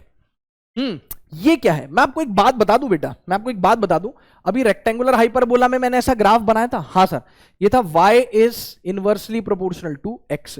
अब x की पावर अगर बढ़ती जाएगी तो ये ग्राफ ऐसा स्टीप होता जाएगा, ऐसा स्टीप होता जाएगा। अच्छा, ये ग्राफ ऐसा स्टीप मतलब आप देखो, ढलान यहां कम है, ढलान यहां बहुत ज्यादा है, यहां पे ढलान कुछ ज्यादा ही है ना। तो यहां पे मान लो इसको आप बोल दो कि पावर बढ़ेगी तो स्टीपनेस बढ़ेगी, पावर बढ़ेगी, पावर बढ़ेगी, पावर मैं यहां पे लिख देता हूं, x की पावर यहां पे ले लेते हैं अपन, जैसे एग्जांपल के लिए 1/x क्यूब ले लो, यहां पे आप ले लो y is inversely proportional to x की पावर 4। आप देखो यहां पे पावर कितनी है, ये इसके लिए हो गया, यहां पे y is inversely proportional to x की पावर 1, पावर और बढ़ा दी, 1 का मान लो 3 कर दिया, 1 का मान लो क्या कर दिया आपने, 3 कर दिया, 2 कर दिया, कुछ भी कर दो, मुझे क्या फर्क पड़ा, 1 से बढ़ा दी, स्टीपनेस बढ़ गई, पावर और बढ़ा दी आपने x की, स्टीपनेस और बढ़ गई, है ना। तो यहां पे मैं लिख देता हूं एज पावर, ये पैराबोला नहीं है, ये एक जनरल, ये वाला तो रेक्टेंगुलर हाइपरबोला है, बाकी एक जनरल यूं कह लो कि एक की पॉइंट है, आगे कभी कभी काम आ सकता है केटीजी वगैरह में। एज पावर इंक्रीजेस स्टीपनेस यानी ढलान जो है, स्टीपनेस ऑफ ग्राफ, जी गुरुजी इंक्रीजेस, पावर इंक्रीज हो रही है 1 से 3, 2 ले लो, 1 से 2, 2 से 3, 3 से 4, है ना? हाँ सर ठीक है, तो क्या होती जाएगी, स्टीपनेस बढ़ती जाएगी। ठीक है बॉस, चलो आगे, डन हो गया। हाँ सर, ये दो ग्राफ है बेटा, y बराबर e की पावर x, एक्सपोनेंशियल ग्राफ बोलते हैं, ये बढ़ता हुआ है, ठीक है, और y बराबर e की पावर माइनस x, ये घटता हुआ है। कभी कभी इस ग्राफ को सिर्फ इतना सा भी बना दिया जाता है, सिर्फ इतना सा बना दिया जाता है जितना मैंने हाईलाइट किया, कभी कभी इस ग्राफ को सिर्फ इतना सा बना दिया जाता है जितना मैंने हाईलाइट किया है। इसको देख लो, जहन में बसा लो, चलेंगे आगे। ठीक है sir, let's move ahead. Ellipse और सर्किल, एलिप्स आपको बहुत काम आएगा कहां पे, ग्रेविटेशन में, ग्रेविटेशन में। तो एलिप्स ऐसा पिचका हुआ सर्किल, ये हो गया आपकी मेजर एक्सिस, ये होगी माइनर एक्सिस, ये होगी सेमी मेजर एक्सिस, ये होगी सेमी माइनर एक्सिस, ये लंबाई हो गई a, लंबाई हो गई b, तो इसकी इक्वेशन है x square by square plus y square by b square बराबर 1। हाँ बॉस ठीक है। सर्किल हर पॉइंट सेंटर से इक्विडिस्टेंट, ये सर रेडियस r, इसकी इक्वेशन है x square plus y square बराबर r स्क्वायर, पता होना चाहिए, देख लो इसको। ठीक है सर, आगे चलते हैं, आगे बढ़ो। ट्रिग्नोमेट्री, वाओ, बांधी कमरिया पे साड़ी, क्या ये अब ट्रिग्नोमेट्री की बारी, बहुत ईजी है। सबसे ज्यादा जरूरी यहां पे है बेटा एंगल थीटा। तो थीटा जो है हमको gives a sense of direction, कि भाई मान लो जैसे प्रोजेक्टाइल में बोलते हैं ना कि मैंने 45 डिग्री पे कोई चीज फेंक दी, कि 30 डिग्री पे फेंक दी, 45 डिग्री पे मैक्सिमम रेंज आती है ना? हाँ सर, कि 60 डिग्री पे फेंक दी। ठीक है, तो ये जो है एक बार मैं आपको बताता हूं, एक यंत्र तंत्र भी है यहाँ पे। अच्छा अच्छा अच्छा, ये हाँ सर, अच्छा हमें सिखा दिया है 0 डिग्री बढ़ता बढ़ता 90। हाँ सर, हाँ सर, पैसा वसूल हो गया इसका, है सर 180, सर 270, सर पूरा घूम जाएगा 360। हाँ, तो theta gives a sense of direction. एक मिनट, ये स्लाइड यहाँ पे रिपीटेड है तो बेटर होगा मैं इसको हटा दूं, यहां देख लेते हैं। ठीक है, हाँ बॉस देखो इधर, angle theta gives us sense of direction. Theta को कैसे डिफाइन करते हैं पता है आपको? हाँ sir, arc length by radius. देखो इधर, मान लीजिए कोई आर्क है जिसकी लंबाई कितनी है बेटा, आर्क की लंबाई है l और रेडियस है r, बोल लो स्मॉल r, बोल लो क्या फर्क पड़ता है। और जो आर्क है ये सेंटर पे, अरे आर्क मतलब क्या होता है, सर्किल का हिस्सा, सर्किल का पार्ट। हाँ सर, ये आर्क जो है सेंटर पे थीटा एंगल सबटेंड कर रहा है, तो एंगल थीटा कैसे डिफाइंड है, arc length l divide by radius r। दो यूनिट्स है बेटा एंगल की, रेडियन और डिग्री। अभी तक हम डिग्री यूज करते आते थे, अब यहां पे आ गया रेडियन। ये जो है ना, ये हमें मिलेगा रेडियन में, दो यूनिट्स होती है। अच्छा, आपको पता कॉम्प्लीमेंट्री एंगल्स क्या होते हैं? हाँ सर पता है ना, जो एंगल्स का सम 90 डिग्री हो जाए कॉम्प्लीमेंट्री, जैसे 3753, 3060, 2070। सप्लीमेंट्री एंगल्स, सर सप्लीमेंट्री तो हमारी 10th में आ गई थी, ये वाली सप्लीमेंट्री नहीं है। ठीक है, ये सप्लीमेंट्री है सर, इतना सच भी नहीं बोलना था, इसलिए तो सर मैथ्स में सप्लीमेंट्री आई थी, इसलिए तो फिर हमने बायो ले ली, और फिर यहाँ बायो में आके दर्शन हुए सर इसके बेसिक मैथ्स के। सप्लीमेंट्री एंगल ऐसे एंगल जिनका सम 180 है। ठीक है बॉस, एक्यूट एंगल पता है theta less than 90, right angle 90 degree, obtuse angle जो 90 से बड़ा हो। पॉजिटिव एंगल याद रखना, जब भी हम एंटी क्लॉकवाइज एंगल लेंगे, ACW यानी एंटी क्लॉकवाइज, ACW यानी एंटी क्लॉकवाइज। एंटी क्लॉकवाइज का मतलब मैं आपको बता दूं दोस्त, ऐसे मतलब घड़ी से उल्टा चल रहे ना, घड़ी से उल्टा चल रहे, कैसे, ऐसे देख लो। हाँ सर, आपको भी मेरे को भी एक तरीके से एंटी क्लॉकवाइज। हाँ सर, ऐसे जब एंटी क्लॉकवाइज एंगल लेंगे तो हम थीटा को पॉजिटिव कंसीडर करेंगे, और ऐसे जब क्लॉकवाइज लेंगे ना, क्लॉकवाइज एंगल लेंगे, ये रिवाज है, ये रिवाज है। क्लॉकवाइज एंगल लेंगे, ऐसे देखो, ऐसे एंगल ले रहे, ये एंटी क्लॉकवाइज हो गया। हाँ सर, ये ले रहे क्लॉकवाइज, तो थीटा आएगा नेगेटिव। ठीक है सर, इसको देख लो, आगे बढ़ो, आगे चलते बेटा। ठीक है, ट्रिग्नोमेट्रिक रेशियोज, हाँ सर पता है, जैसे राइट एंगल ट्राइंगल, इसको थीटा ले लिया, ये क्या लिखा हुआ है, थीटा के सामने वाली साइड परपेंडिकुलर। बड़ा कंफ्यूजन होता है बच्चों को, परपेंडिकुलर किसको ले, बेस किसको ले, टेंशन नहीं लेनी, थीटा के सामने वाली साइड परपेंडिकुलर, थीटा से सटी हुई साइड बेस, और सबसे लंबी साइड हाइपोटेनस। एक बुड्ढा बाबा था, ये बुड्ढा मेरे बीच में बहुत बोलता है, पाइथागोरस। हाँ सर याद तो है Pythagoras, Greek mathematician, Greek mathematician, physicist, बहुत साल पहले, मतलब है ना, बहुत ही साल पहले एग्जिस्ट करते थे। कितने, शायद 400 BC में, if I am not wrong. हाँ शायद 400 BC में पाइथागोरस थ्योरम उन्होंने दिया कि इसका स्क्वायर, इस साइड का स्क्वायर प्लस इस साइड का स्क्वायर बराबर इस साइड का स्क्वायर। ये बुड्ढा मेरे बीच में बहुत बोलता है, p square plus b square बराबर h स्क्वायर। ठीक है, अब यहाँ पे कुछ पाइथागोरन ट्रिपलेट्स हैं जो आपको याद होने चाहिए। हाँ सर बकायदा याद है, 3 4 5, 3 स्क्वायर प्लस 4 स्क्वायर बराबर 5 स्क्वायर, 6 8 10, 6 का स्क्वायर प्लस 8 का स्क्वायर बराबर 10 का स्क्वायर। हाँ सर ठीक है, 3 4 5 6 8 10, 5 12 13, 7 24 25, ये सब पाइथागोरन ट्रिपलेट्स हैं। जो पाइथागोरस थ्योरम को 3 नंबर सेटिस्फाई करो, Pythagorean triplet, X X root X, मतलब इस ये साइड एक्स हो गई, साइड एक्स हो गई, तो हो गई √2x। ठीक है बॉस, ये हो गया। बाकी सबको पता है, बच्चा बच्चा जान रहा है, साइन थीटा बराबर perpendicular upon hypotenuse, cos theta base upon hypotenuse, tan theta होता है साइन बाय कॉस, तो साइन बाय कॉस करोगे तो perpendicular upon base, perpendicular upon base. वैसे ही कॉसेक थीटा साइन थीटा का inverse, sec theta cos theta का inverse, cot theta tan theta का इनवर्स। ठीक है, ये कुछ बचपन की यादें हैं। इसमें से सर ये नीचे की दो स्किप कर सकते हैं क्या? चलो जाओ, एक एहसान और किया, याद रखो तो ठीक, नहीं याद रखो तो और भी ठीक। ये तो याद रखना, sine square plus cos square 1 काम आएगा। बाकी देख लो, श्रद्धा भक्ति आपकी, नहीं याद करना तो मत याद करो ये दो। 1 प्लस टेन स्क्वायर थीटा बराबर sec square theta, 1 plus cot square theta बराबर कॉसेक स्क्वायर थीटा। ठीक है सर, ये हो गया। लेट्स मूव अहेड, आगे चलते हैं। ट्रिग्नोमेट्रिक रेशियोज, ट्रिग्नोमेट्रिक रेशियोज ये बहुत बढ़िया चीज मैं आपको बताता हूं। Sign theta cos theta tan theta, ठीक है। आप देखो कौन कौन से एंगल है, 0 30 45 60 90, यहां तक याद है सर, ये वाले नहीं याद तो याद हो जाएंगे, बहुत ईजी है। देखना 0 30 45 60 90 120 135 150 और 180। 90 में से 30 गए 60 आ गया, 90 में 30 ऐड कर दिए 120। अच्छा 90 में से 45 गए 45, 90 में 45 ऐड कर दिया 135, मतलब इसके आसपास मिरर इमेज बन रही 90 के पास। 90 में से 60 गए 30, 90 में 60 जोड़ दिए 150, वाओ। 90 में से 90 गए 0, 90 में 90 जोड़ दिए 180। अच्छा मतलब ये मिरर इमेज हो जाएगी। हाँ सर, ये सारी वैल्यूज तो आपको पता होगी 0 से लेकर के 90 तक। हाँ सर याद है सर, ये तो साइन कॉस टेन की बिल्कुल सर याद है। बाकी मिरर इमेज हो जाएगी। मिरर इमेज समझते हैं, इसकी मिरर इमेज इधर √3/2 √3/2, इसकी मिरर इमेज इधर 90 डिग्री मैंने अलग से कलर में कर रखा ना ग्रे, इसका ये सेम 1/√2 ये सेम, 1/2 ये सेम, 0 ये सेम। कॉस और टेन में भी ऐसा ही होगा, बस एक चीज हो जाएगी कि कॉस और टेन क्या हो जाएगा बेटा, माइनस आ जाएगा कॉस और टेन में। 1/2 minus 1/2, 1/√2 minus 1/√2, √3/2 minus √3/2, 1 minus 1, √3 minus √3, 1 minus 1, 1/√3 minus 1/√3, 0। अब माइनस 0 बोलो चाहे 0 बोलो एक ही बात है। अच्छा सर ये अच्छा किया सर, ये बढ़िया ट्रिक बता दी, अब हमें कभी दिक्कत नहीं आएगी। ओके बॉस, ठीक है ठीक है ठीक है साहब, ठीक है। इसको देख लो, ये गोल्डन ट्राइंगल है बेटा, बहुत इंपॉर्टेंट है गोल्डन ट्राइंगल, मैं इसको बोलता हूं क्यों, क्योंकि काम आता है बहुत ज्यादा, सबसे ज्यादा ट्राइंगल यही काम आता है नीट फिजिक्स में।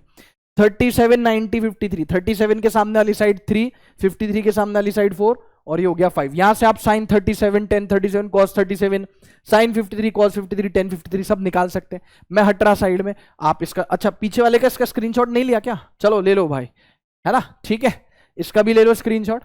चलते फिर आगे, ठीक है भाई, ओके तो आगे चलते, ठीक है। ट्रिग्नोमेट्रिक फॉर्मूले जो पता होने चाहिए, sign A plus B sign A cos B plus cos A sine B, sign A minus B sign A cos B minus cos A sine B. यहां प्लस है तो प्लस, यहां माइनस है तो minus. Cos A plus B का थोड़ा विचित्र formula है, cos A cos B minus sign A sine B, यहां प्लस तो यहां minus, cos A minus B cos A cos B plus sign A sine B, यहां माइनस तो यहां प्लस। मैं तो बोलूंगा चारों याद होने ही चाहिए। यहां पे गुरुजी कोई एहसान नहीं करेंगे कि ये याद रख मत रख, वो याद मत रख, नहीं भाई याद होना चाहिए। Sine 2 theta 2 sine theta cos theta, cos 2 theta cos square theta minus sine square theta, ये दो भी याद होने चाहिए। और ये दो बहुत काम आते हैं, जो दो फॉर्मूले लिखे ना, कॉस थीटा बाय 2 बराबर √1 plus cos theta divided by 2, sine theta by 2 बराबर √1 minus cos theta divided by 2। ये और ये इनमें से एक भी फॉर्मूला नहीं छोड़ना है। ट्रिग्नोमेट्रिक रेशियो यानी साइन कॉस टेन की रेंज यानी औकात कहां से कहां तक, sine theta greater than equals to -1 less than equals to +1, cos theta greater than equals to -1 less than equals to +1, यानी साइन और कॉस दोनों ही -1 से छोटे नहीं हो सकते और +1 से बड़े नहीं हो सकते। टेन थीटा की मौज है, टेन थीटा की मौज है -∞ से लेकर के +∞, कुछ भी। ट्रिग्नोमेट्रिक फॉर्मूले, ठीक है, स्क्रीनशॉट ले लो, ले लिया सर स्क्रीनशॉट। चलते हैं आगे। यार सबको पता है क्वाड्रेंट्स के बारे में sir, first quadrant second quadrant third quadrant fourth quadrant, ये भी पता होगा कि कहां पे साइन पॉजिटिव कहां पे कॉस पॉजिटिव। जीवन में अगर साइन और कॉस का नेचर पता है तो टेन कॉट सेक कोसेक सब आ सकता है। यार ये यहां पे ना एक वो ट्रिक होती है ASTC करके, वो पेपर में नहीं यूज करनी है, बड़ा कंफ्यूजन हो जाता है। आप तो बस याद रखो फर्स्ट सेकंड थर्ड फोर्थ। ये sir sine theta first quadrant में sine positive cos positive, second quadrant में sine positive cos negative, third quadrant में दोनों नेगेटिव और फोर्थ क्वाड्रेंट में साइन नेगेटिव और कॉस पॉजिटिव। मैं तो ऐसे याद रखता हूं पर्सनली, बस मुझे इतना पता हो कि साइन थीटा कहां पॉजिटिव है, तो साइन थीटा फर्स्ट और सेकंड में पॉजिटिव है तो थर्ड और फोर्थ में नेगेटिव है। हाँ सर, कॉस थीटा कहां का पॉजिटिव है, फर्स्ट और फोर्थ में पॉजिटिव है तो सेकंड और थर्ड में अपने आप नेगेटिव है। हाँ सर हमें भी याद है, तो साइन फर्स्ट और सेकंड में पॉजिटिव, बचे हुए थर्ड और फोर्थ में नेगेटिव। कॉस फर्स्ट और फोर्थ में पॉजिटिव तो सेकंड और थर्ड में नेगेटिव। हाँ सर, बाकी फिर इस तरीके की चीजें आपने पढ़ी होंगी क्लास में। हाँ सर, बस एक चीज याद रखो कि जब भी आपको 90 minus theta 90 plus theta 270 minus theta 270 plus theta है, ये मैंने एक तरफ लिखे हुए, तो साइन का कॉस, कॉस का साइन हो जाएगा, यस सर। और जब 180 minus theta 180 plus theta 360 minus theta 360 plus theta है, तो साइन का साइन ही रहेगा, कॉस का कॉस ही रहेगा, हाँ सर ठीक है। और ये भी पता है 90 minus theta first quadrant, 90 plus theta second quadrant, 180 minus theta second quadrant, 180 plus theta third quadrant, 270 minus theta third quadrant, 270 plus theta fourth quadrant, 360 minus theta fourth quadrant, 360 plus theta first quadrant. अरे sir सब याद है, और बाकी minus plus के sign में गलती नहीं होनी चाहिए। कैसे आएगा देखो, पेरेंट, ये पेरेंट है डॉटर है, parent daughter parent daughter parent daughter. देखो 90 माइनस थीटा में, 90 माइनस थीटा यानी फर्स्ट क्वाड्रेंट में साइन का नेचर कैसा है, पॉजिटिव। फर्स्ट क्वाड्रेंट इधर जाने की जरूरत ही नहीं, 90 माइनस थीटा यानी फर्स्ट क्वाड्रेंट में पेरेंट का nature positive, 90 minus theta first quadrant parent का nature positive, 90 plus theta second quadrant parent का nature positive, 90 plus theta second quadrant parent का नेचर नेगेटिव। ऐसी बाकी के भी आ जाएंगे, यहां पे बता दो, ऐसे देख लो 180 minus theta 180 plus theta 360 minus theta 360 plus theta में साइन का साइन कॉस का कॉस ही रहेगा। 180 minus theta second quadrant sine parent का nature positive, 180 minus theta second quadrant parent cos का नेचर नेगेटिव। अच्छा सर, हाँ सर, तो सारे एक जगह मैंने लिखे हुए हैं, इसका आप ले लो टकाटक स्क्रीनशॉट और बढ़िया से कर लो रिवाइज। हाँ बॉस कर लिया, चलो आगे, ठीक है। स्मॉल एंगल अप्रोक्सीमेशन, अगर थीटा बहुत छोटा है, वैसे तो कहीं डिफाइंड एग्जैक्टली नहीं होता कि थीटा कितना छोटा है, लेकिन ये जो अप्रोक्सीमेशन है वो इसके लिए होता है कि थीटा जो है 15 डिग्री है उससे छोटा हो। जितना छोटा होगा ना थीटा 15 डिग्री से, उतना ज्यादा अप्रोक्सीमेशन काम करता है। 2 डिग्री 3 डिग्री 4 डिग्री 5 डिग्री चलेगा। थीटा स्मॉल, तो साइन थीटा और टेन थीटा अप्रोक्सीमेटली किसके बराबर हो जाते हैं, थीटा के बराबर। अप्रोक्सीमेशन का साइन अप्रोक्सीमेटली, साइन थीटा और टेन थीटा अप्रोक्सीमेटली बराबर हो जाते हैं किसके, साइन थीटा और टेन थीटा अप्रोक्सीमेटली बराबर हो जाते हैं थीटा के। थीटा रेडियन में होना चाहिए, डिग्री में नहीं, ठीक है। कॉस थीटा अप्रोक्सीमेटली कितना हो जाता है, 1 हो जाता है। कॉस थीटा अप्रोक्सीमेटली कितना हो जाता है, 1। की पॉइंट पता होना चाहिए, समय बचता है, एसएचएम वगैरह में यूज होता है। कोई फंक्शन है इस तरीके का, A sine theta plus B cos theta, तो इसकी मैक्सिमम वैल्यू होगी under root A square plus B square, minimum value होगी minus under root A square plus B square, ठीक है। हाँ सर बिल्कुल सर, ठीक है। ये साइन और कॉस के ग्राफ है, पता होने चाहिए। इस साइन का ग्राफ, ये कॉस का ग्राफ। बोलो बॉस, हाँ सर ठीक है। एक मिनट, इसको डॉटेड लाइन यहां बना देते हैं और ये हो जाएगा 360 डिग्री। हाँ sir, sine 90 degree plus 1, sine 270 minus 1, sine 0 0, sine 180 0, sine 360 0, cos 0 plus 1, cos 180 minus 1, cos 90 0, cos 270 0, cos 360 कितना हो गया प्लस 1। ये साइन और कॉस के ग्राफ है, देख लीजिए इसको। चलते हैं फिर आगे। हाँ बॉस आगे बढ़ो, आगे बढ़ो। लास्ट कैलकुलस, कैलकुलस में 2 चीजें हैं, डिफरेंशिएशन और इंटीग्रेशन। हाँ सर, डिफरेंशिएशन, जैसे फॉर एग्जांपल एक फंक्शन लिखा हुआ है y बराबर एफ एक्स, ये शादी पार्टी वाला फंक्शन नहीं है, ये शादी पार्टी वाला फंक्शन नहीं है। इसका मतलब है कि y x के इशारे पे नाच रहा है, y is a function of x। तो डेल्टा y होता है चेंज इन y, dy हो गया स्मॉल चेंज इन y। वैसे ही डेल्टा x होता है चेंज इन x, और dx हो गया स्मॉल चेंज इन x। बोलो बात समझ में आ रही है? हाँ सर बिल्कुल सर समझ में आ रही, कोई दिक्कत वाली बात नहीं है, है ना। तो dy बाय dx क्या होता है बेटा, ये सबसे important differentiation. dy by dx को हम बोलेंगे rate of change of y with respect to x, या differentiation of y with respect to x, या derivative of y with respect to x। ठीक है क्या? हाँ सर ठीक है सर। इसको देखो ना, ऐसे भी लिख सकते हो, जैसे dy बाय dx लिखा हुआ है, dy बाय dx को आप जैसे y बराबर एफ एक्स है, तो dy बाय dx लिखो डिफरेंशिएशन, या आप y डैश लिखो, या आप f डैश x लिखो। हाँ सर हमें पता है सर, हमें पता है, चाहे आप dy बाय dx लिखो वो भी डिफरेंशिएशन है, चाहे आप y डॉट लिखो, y डैश लिखो वो भी डिफरेंशिएशन है, चाहे आप f डैश x लिखो वो भी उसका मतलब डिफरेंशिएशन है। तो ये 3 मैंने लिख दिए कि क्या क्या इनको बोल सकते हैं। डिफरेंशिएशन का फिजिकल सिग्निफिकेंस क्या है? Differentiation means slope of a graph, graph का स्लोप, ग्राफ का स्लोप मतलब मैं डिफरेंशिएशन कहूं तू स्लोप हो जाए, मैं dy बाय dx लिखूं तो स्लोप हो जाए। समझ में आ पा रही बात? हाँ सर, तो dy बाय dx मतलब slope of y versus x graph. इसके कुछ रूल्स हैं, वो रूल्स हमको नेक्स्ट स्लाइड पे मिल जाएंगे, इसको आप छाप सकते हैं, ठीक है, मतलब देख सकते हैं, स्क्रीनशॉट ले सकते हैं। रूल्स ऑफ डिफरेंशिएशन, कांस्टेंट जो चीज चेंज ही नहीं हो रहा उसका डिफरेंशिएशन 0, x की पावर n का डिफरेंशिएशन, तारे जमीन पर n, x की पावर n माइनस 1, साइन का कॉस, कॉस का डिफरेंशिएशन माइनस साइन, e की पावर x ढीठ है एक नंबर का, e की पावर x का डिफरेंशिएशन e की पावर x sec x का sec x tan x, cos x का differentiation minus cos x cot x, tan x का differentiation sec square x, cot x का differentiation minus cos x square x, log x का differentiation 1/x। इसमें से कौन से याद रखने ही रखने हैं या कौन से हम छोड़ सकते हैं? तो आप इसमें जो मैं काटा मार रहा हूं, आप इसको नहीं भी याद रखोगे तो कोई ऐसा प्रलय नहीं आ जाएगा। ये 4 नहीं भी याद रखोगे, बता दिया बताने के लिए, नहीं भी याद रखोगे तो कोई दिक्कत नहीं, लेकिन ये भैया जी पता होने चाहिए। ठीक है, ठीक है सर बहुत सारे फंक्शन एक साथ, तो एफ एक्स प्लस जी एक्स प्लस एच एक्स, या एफ एक्स माइनस भी हो सकता है प्लस भी हो सकता है, बहुत सारे फंक्शन एक साथ हो, कैसे डिफरेंशिएट करें? कुछ नहीं, एफ डैश एक्स, एक फंक्शन को एक फंक्शन को डिफरेंशिएट मतलब अलग अलग करके डिफरेंशिएट करेंगे। ठीक है, प्लस है तो प्लस, माइनस है तो माइनस, दूसरे फंक्शन को डिफरेंशिएट किया, प्लस है तो प्लस, माइनस है तो माइनस, तीसरे फंक्शन को डिफरेंशिएट किया।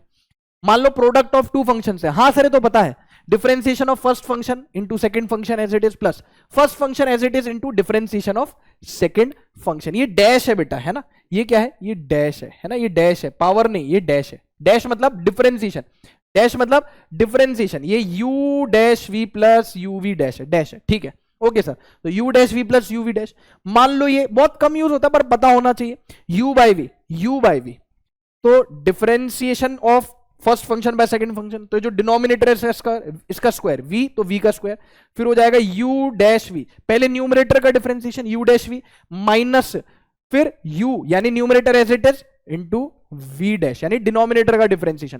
पहले आप न्यूमरेटर का डिफरेंशिएशन करोगे, denominator as it is minus numerator as it is, फिर इनटू डिनोमिनेटर का डिफरेंशिएशन। हाँ सर ठीक है, तो पता है सर, एक जगह कंसाइज हो गए।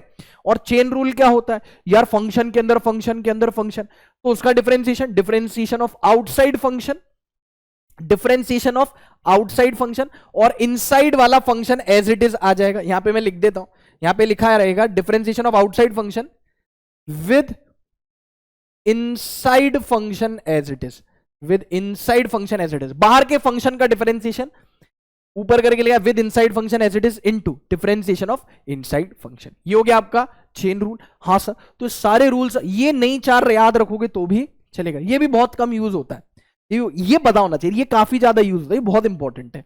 u into V, U dash V plus U V dash, देख लीजिए बेटा इसको। और ये क्या लिखा है? डिफरेंशिएशन ऑफ आउटसाइड फंक्शन, ऊपर करके लिखा है with inside function as it is into differentiation of inside function. ये हो गया आपका chain rule. Let's move ahead, आगे चलते हैं। इंटीग्रेशन, जैसे मैंने बोला कि मैं स्लोप लिखूं, तो तू डिफरेंशिएट हो जाए, मतलब स्लोप का मतलब डिफरेंशिएशन और डिफरेंशिएशन का मतलब स्लोप। मैं डिफरेंशिएशन लिखूं तो तू स्लोप हो जाए, तो slope differentiation dy by dx सब एक ही बात है। इंटीग्रेशन का मतलब क्या होता है? जैसे सर डिफरेंशिएशन का मतलब होता है स्लोप, इंटीग्रेशन का मतलब होता है एरिया अंडर ग्राफ। जैसे y is a function of x, तो अगर मैं y को इंटीग्रेट करूंगा मतलब मैं इस ग्राफ के अंदर का एरिया निकालना चाह रहा हूं, तो कैसे लिखते हैं? Then we write integration of y with, पहले हम y को डिफरेंशिएट करते थे x के टर्म्स में, अब इंटीग्रेशन है तो हम इंटीग्रेट करेंगे y को x के टर्म्स में, तो कैसे लिखा जाता है? ऐसे सांप बना देते हैं। हाँ सर पता है sir, integration of y dx, मालूम है sir, integration of y dx इसको ऐसे पढ़ा जाता है, integration of y with respect to x, ये लिखने का तरीका है। हाँ सर, ये कुछ रूल्स है। इंटीग्रेशन ऑफ dx, खाली dx है तो उसका इंटीग्रेशन क्या हो जाएगा? x। अच्छा आपको पता ना ये plus C constant of integration कब आता है? इनडेफिनेट इंटीग्रेशन में। हाँ सर मालूम है, इसका लोड नहीं लेना है, बस ये रिवाज है। और जब लिमिट्स आती है तो हम लिमिट्स पुट कर देते हैं, तो कांस्टेंट ऑफ इंटीग्रेशन गायब हो जाता है डेफिनेट इंटीग्रेशन में। बिल्कुल सर पता है। Integration dx x plus C, X की पावर n का इंटीग्रेशन x की power n plus 1 divide by n plus 1, sine का इंटीग्रेशन माइनस कॉस, पता हो। यहां पे सिर्फ वही लिखे हैं जो मालूम होने चाहिए, इधर उधर का कुछ लिखा ही नहीं। कॉस का इंटीग्रेशन साइन एक्स, ई की पावर एक्स का इंटीग्रेशन ई की पावर एक्स, 1 बाय एक्स का इंटीग्रेशन लॉन एक्स। ठीक है, और मान लो बहुत सारे फंक्शंस एक साथ ऐड या सब्ट्रैक्ट हो रहे हैं, तो इंटीग्रेशन कुछ नहीं, जैसे एक एक करके डिफरेंशिएट किया था, एक एक करके इंटीग्रेट करेंगे। Integration of F X, plus है तो प्लस, माइनस है तो minus. Integration of G X, plus है तो प्लस, माइनस है तो minus. Integration of H X. हाँ सर ठीक है सर, बिल्कुल सर एकदम क्लियर हो गया, चकाचक। देख लो इसको, छाप लो, स्क्रीनशॉट लेना है ले लो। चलते हैं आगे। सम स्पेशल इंटीग्रेशन, ये भी काम आते हैं। हाँ तो वही लिखा है मैंने यहाँ पे, जो काम आते हैं इसमें से कुछ भी इग्नोर मत करना। ठीक है, साइन एक्स प्लस बी का इंटीग्रेशन माइनस साइन का integration minus cos X plus B as it is divided by A. यहाँ पे अंदर सर स्क्वायर स्क्वायर आ जाए, नहीं आएगा, लीनियर पॉलिनोमियल ही आएगा, अंदर स्क्वायर स्क्वायर कुछ नहीं आ रहा, बस एज इट इज साइन का इंटीग्रेशन माइनस कॉस, ये as it is divided by cos का इंटीग्रेशन साइन, ये जो लिखा हुआ एज इट इज इसके पेट में डिवाइडेड बाय ई की पावर एक्स प्लस बी का इंटीग्रेशन ई की power X plus B divided by A. 1 by X plus B का integration ln A X plus B divided by, बाकी indefinite integration है तो constant of integration आएगा। जब limit put होगी तो लिमिट पुट में हमको ये सी की जरूरत नहीं पड़ेगी, ठीक है। मैक्सिमा एंड मिनिमा, हाँ सर ये सर देखो पॉइंट ऑफ मैक्सिमा है और सर पॉइंट ऑफ मिनिमा है। यहां पे अगर हमने टेंजेंट बनाई तो लेटिवी टेंजेंट आई, हाँ सर कैसी टेंजेंट आई, लेटिवी टेंजेंट आई, तो स्लोप कितना हो गया 0, स्लोप यानी dy बाय dx 0। यहां पे भी टेंजेंट ड्रॉ करी इस पॉइंट पे तो लेटिवी लाइन आई यानी टेंजेंट लेटिव यानी स्लोप 0 यानी dy बाय dx 0।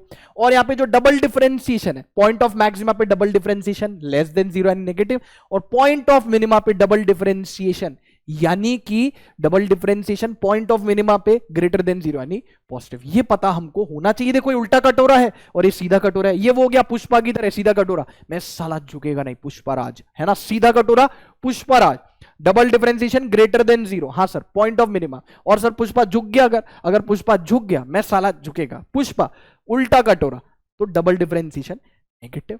हाँ सर ये मैक्सिमा मिनिमा हो गया। अच्छा एक चीज आप याद रखिएगा, वैसे तो आपको पता होगा पर अगर आपको डिग्री से रेडियन में जाना हो, डिग्री से रेडियन में है जाना, ओ जाना डिग्री से रेडियन में है जाना तो पाई बाय 180 से मल्टीप्लाई करके है जाना। अगर आपको डिग्री से रेडियन में जाना है ना तो आप पाई बाय 180 से मल्टीप्लाई कर देना, और उल्टा अगर आपको रेडियन से डिग्री में जाना है, रेडियन से डिग्री में जाना है, डिग्री से रेडियन में गए तो पाई बाय 180 से मल्टीप्लाई किया, रेडियन से डिग्री में गए तो 180 बाय पाई से मल्टीप्लाई कर देना, ठीक है बॉस। और इसी के साथ कार्य संपन्न हुआ, वाह वाह, ठीक है साहब। हाँ सर तो बेटा आशा करता हूं कि पूरा जो बेसिक मैथ्स जो आप ऑलरेडी पढ़ चुके हो वो आपको एकदम क्रिस्टल क्लियर तरीके से एक कंसाइज तरीके से पूरा बढ़िया टकाटक तरीके से रिवाइज हो गया होगा। और आशा करता हूं कि माइंड मैप सीरीज का ये जो पहला माइंड मैप है फिजिक्स का ये आपके लिए बेनिफिशियल साबित होगा, और इसी तरीके के सारे चैप्टर्स के माइंड मैप मैं लाता रहूंगा आपके लिए। आप चाहो तो जो आप मैं साइड में हटा आपने स्क्रीनशॉट लिया उससे देख लो, नहीं तो आपको खुद को अपनी लैंग्वेज में अपनी राइटिंग में बनाने हैं तो आप वीडियो से बना लो, ठीक है। तो प्यारे बच्चों स्वस्थ रहे, व्यस्त रहे, मस्त रहे। मैं आपसे मिलूंगा अगले माइंड मैप में यानी वेक्टर्स के माइंड मैप में। थैंक यू प्यारे बच्चों।